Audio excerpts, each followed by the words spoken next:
Here's a question for you. What would you do with $100 million? That money's going to be available for downtown Tampa in 2015. And this week, the Tampa Bay Business Journal is looking at who is maneuvering for that money. Editor Alexis Muellner is here to give us all the details. Always good to see you. You too, Dia.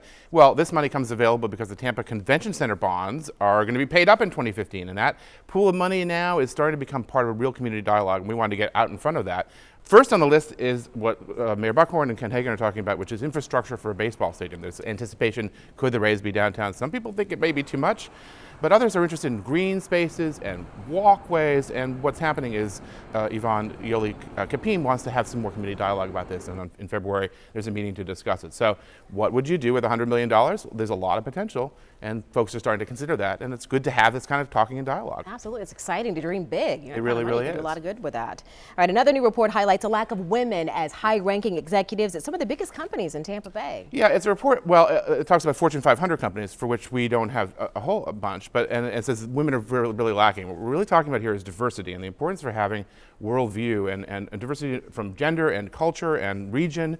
And Tampa Bay companies, while we have some really prominent women executives, and Mindy Grossman at HSN, Liz Smith at Bloomin' Brands, there is still lacking on some of our prominent public companies of women representation on boards and executive levels. And that's an important thing to develop and consider because I think people are attracted to those companies that are forward thinking. Okay, and here's a subject that stirs a lot of passion in our community. We're talking about the Belleview Biltmore Hotel, historic, of course.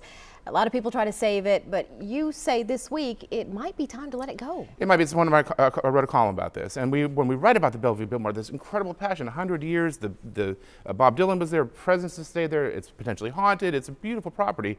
But the business reality of gutting that, restoring it, there's some folks in Miami that want to do this, but I write a column that says basically it's time to consider that we have a lot of original spaces in town, and maybe this is a park. Maybe the state can buy this land and make it a park. But as a business opportunity, as a hotel, to restore it, it's maybe time to face reality. I'll have to check out that story. Not a popular view, but maybe something to think about. Always good to see you, Alexis. You too, Dia. And for more Business Journal headlines, go to our website, abcactionnews.com/business.